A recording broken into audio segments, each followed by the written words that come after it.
That was our first time we had actually been back that far into the cave. It's about 9,500 feet or so. And we actually went beyond Lost Hope, a little bit farther, just kind of looking around. When we were coming back home, that's when we found it. Pretty much one of the things we normally do when we're exploring a new cave. One of us held the line, which was me, and then Steve went off to the far side of the wall. It's a very low, silty, wide cave there. Saw some ripples in the silt on the bottom, which means potential flow. It's a good sign for potential lead. Until a point where he basically disappeared. Shortly after, he came back to me, tied in a reel, and gave me another hold, which is telltale sign that says something's good, but not good enough to follow me.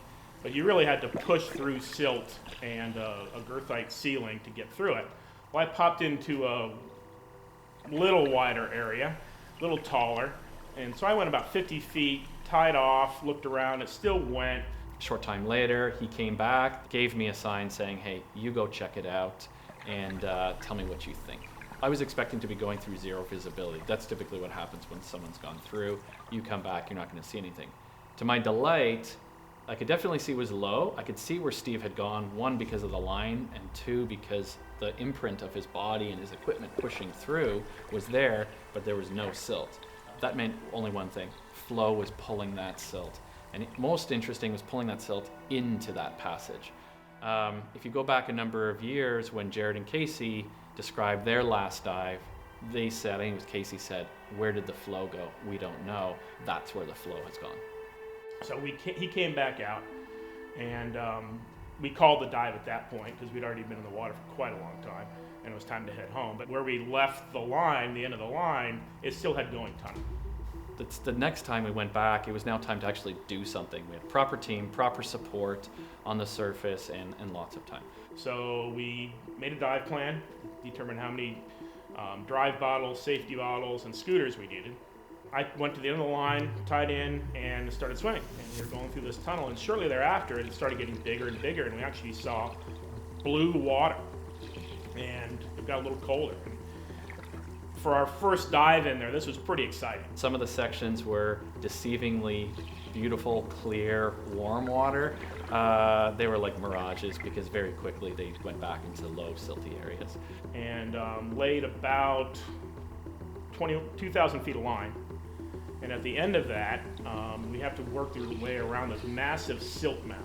And you have the wall of the cave on your right-hand side, and this big silt mound on your left. And where it was a very dodgy tie-off, and it was a very sharp 90-degree turn. The risk there is if that placement pops, it's going to get pulled into a very low section of a cave we call a line trap, where a human can't fit. Very, very bad, especially in low visibility, because you don't know why you can't fit. The line goes through, but you can't fit. That's a bad situation. I told Blake to hang back while I go check this out because it was really low and silty.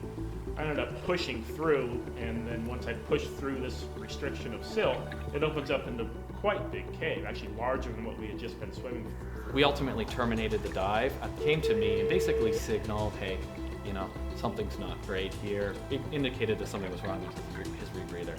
On the inhale, it was fine, but on the exhale, I had to work harder to breathe, to exhale.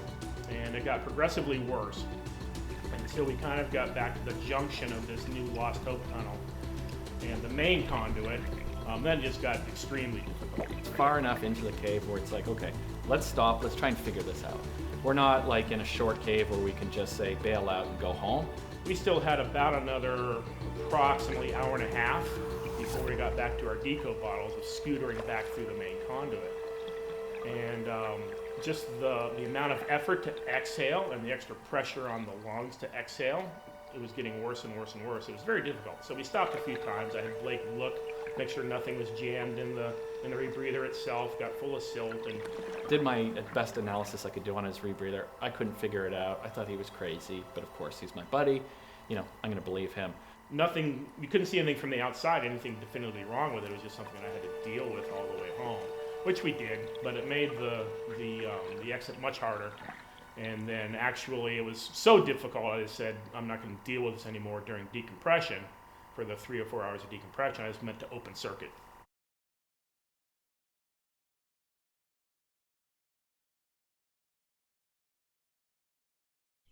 As chief naturalist for Florida State Parks, I had the responsibility of looking after all of the state parks statewide.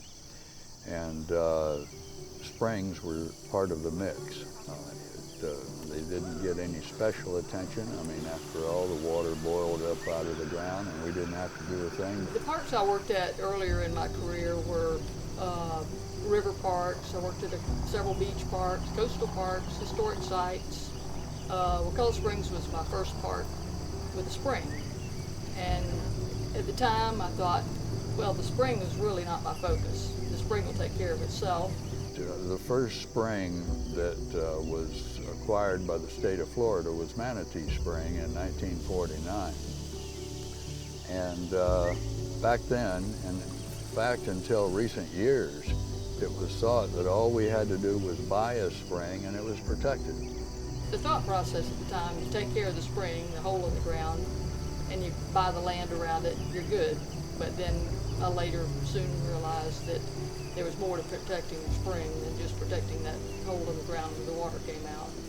None of the staff in the Florida Park Service were cave divers, and we knew absolutely nothing about what was underground.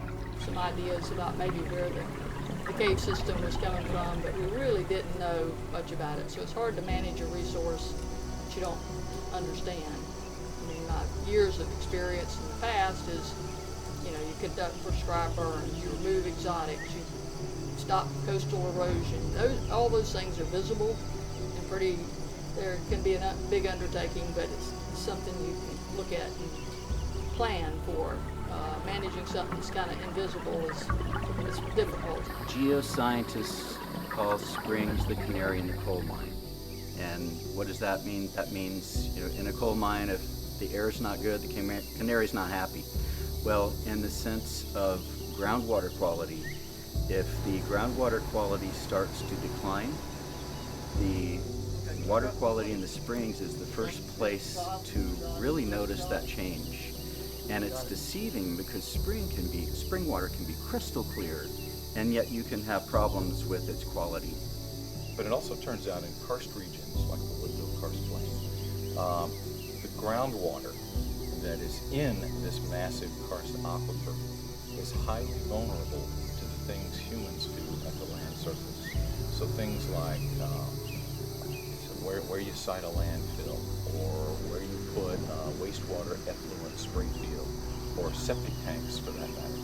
Any of these things that have the potential to put contaminants into the ground can make their way rapidly into the groundwater. Well, if you were to live in a part of the state where there's clays and impermeable natural barriers between the land surface and the groundwater, what happens on the surface of the earth has less of an impact on the quality of that water. It still can impact it, but it's less. Here, pretty much whatever hits the surface of the earth is going to find its way into that spring water, which incidentally is the water we drink. Well, you can't protect a spring unless you can protect the spring shed that feeds the spring. So we visited 463 springs. Not only did we get to photograph them and document them, but a subset of them we got into and did water quality analyses. We did discharge measurements to look at how much water was coming out of these. And then probably the most significant thing is that for a number of them that had been published in the previous editions, we took our new water quality data and we juxtaposed it next to the older water quality data so we could see the change through time.